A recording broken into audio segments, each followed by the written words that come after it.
Combien parmi nous osent-ils parler de Jésus-Christ? Combien parmi nous osent-ils s'affirmer? Oui, beaucoup sommes-nous à cacher notre identité. Beaucoup sommes-nous à nous confondre à la masse. Beaucoup sommes-nous à ressembler au monde de telle sorte qu'il n'y ait pas de différence entre le monde et nous. Le Seigneur nous appelle aujourd'hui à montrer notre différence, à montrer notre singularité. De la même manière que les Noirs américains se sont levés et n'ont pas eu honte de leur nez épaté, ils n'ont pas eu honte de leur postérieur prononcé, et n'ont pas eu honte de la couleur de leur peau. Nous, en tant que chrétiens, nous ne devons jamais avoir honte de notre Seigneur et Sauveur Jésus-Christ.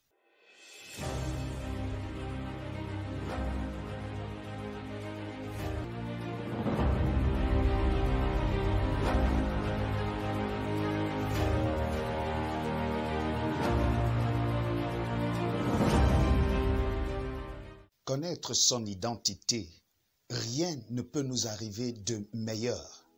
Pouvoir s'affirmer sans jamais avoir honte de qui on est, fait de nous une personne exceptionnelle et singulière.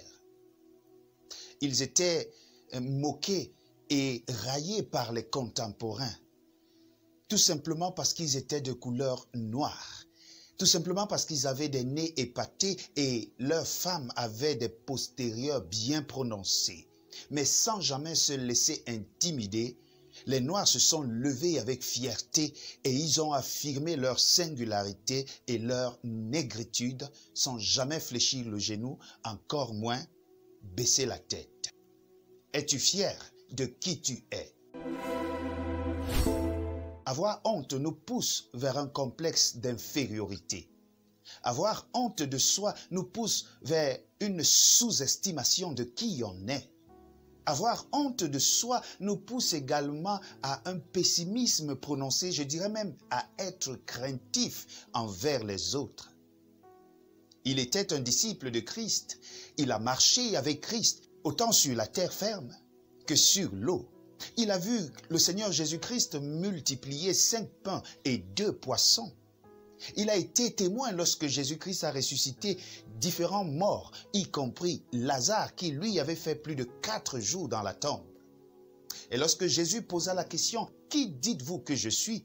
Parmi les disciples, il était le premier à se lever et dire à Jésus « Tu es le Messie, le Fils du Dieu, le Très-Haut. » C'est encore ce même Pierre qui disait à Jésus « Je suis prêt à aller jusqu'à la mort pour te défendre. » Sauf que lorsque Jésus-Christ a été arrêté dans le jardin de Gethsémani et qu'il a été amené dans la cour du roi Hérode, des personnes, notamment une jeune fille, a reconnu Pierre et lui a dit « Mais tu étais parmi ceux-là, tu es l'un d'eux. » Et Pierre de dit « Je ne sais pas de quoi tu parles. » Un autre passant remarqua que Pierre était particulier, même dans sa façon de parler, et il lui dit « Mais tu es un des disciples de cet homme qu'on est en train de torturer à l'intérieur. » Et Pierre s'est mis à faire toutes sortes d'imprécations, de conjures pour prouver qu'il n'était pas ce que les gens croyaient qu'il était. Pierre, en d'autres termes, reniait son identité. Il reniait qui il était. Il ne voulait pas s'assumer en tant que disciple de Jésus-Christ. Oh, combien sommes-nous à faire pareil? Combien sommes-nous à avoir honte de notre Seigneur Jésus-Christ face à nos traditions? Combien sommes-nous à avoir honte de notre Seigneur Jésus-Christ face à nos collègues, face à nos amis? Bref, face au monde. Oui, nous avons honte de Jésus-Christ et il tient à nous le rappeler aujourd'hui.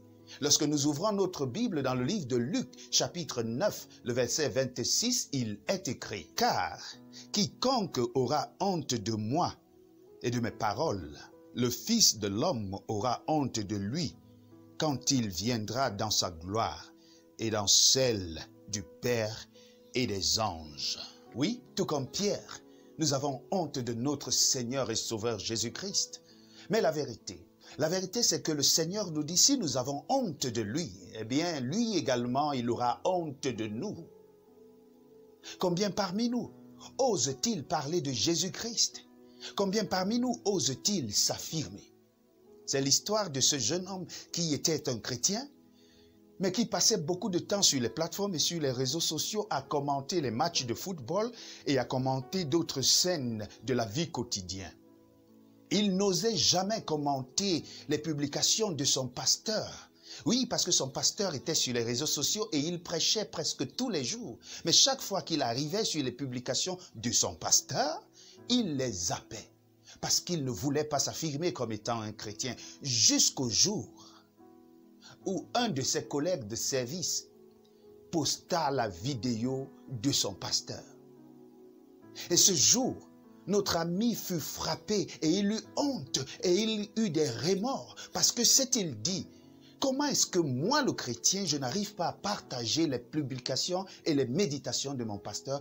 Comment est-ce que c'est un païen, un de mes collègues qui n'est même pas de ma propre religion, qui réussit à partager ces publications? Depuis ce jour, il prit la décision de partager les publications de son pasteur. En fait, partager les publications de son pasteur voulait dire qu'il déclinait son identité auprès de ses collègues, auprès de ses amis et auprès de sa famille. Oui, beaucoup sommes-nous à cacher notre identité, beaucoup sommes-nous à nous confondre à la masse, beaucoup sommes-nous à ressembler au monde de telle sorte qu'il n'y ait pas de différence entre le monde et nous. Le Seigneur nous appelle aujourd'hui à montrer notre différence, à montrer notre singularité. De la même manière que les Noirs américains se sont levés et n'ont pas eu honte de leur nez épaté, ils n'ont pas eu honte de leur postérieur prononcé, et n'ont pas eu honte de la couleur de leur peau. Nous, en tant que chrétiens, nous ne devons jamais avoir honte de notre Seigneur et Sauveur Jésus-Christ. Si tel est votre souhait, alors faites cette prière avec moi.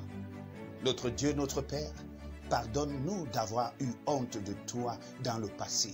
Désormais, Seigneur, nous voulons t'appartenir et témoigner au monde entier qui nous sommes et qui tu es pour nous, au nom de Jésus-Christ. Amen. La parole de Dieu me dit de ne point avoir honte du Seigneur. Et je te le souhaite. N'aie point honte de celui qui t'a sauvé, de celui qui t'a racheté et de celui qui te garde jour après jour. En ce qui me concerne, je prêcherai l'évangile du Seigneur de jour comme de nuit, en temps favorable ou pas, car je n'ai point honte de la parole de Dieu. C'est une puissance pour quiconque y croit. Et je prêcherai le Dieu que je sers de toutes mes forces tous les jours. Voilà ce que je te souhaite. Shalom.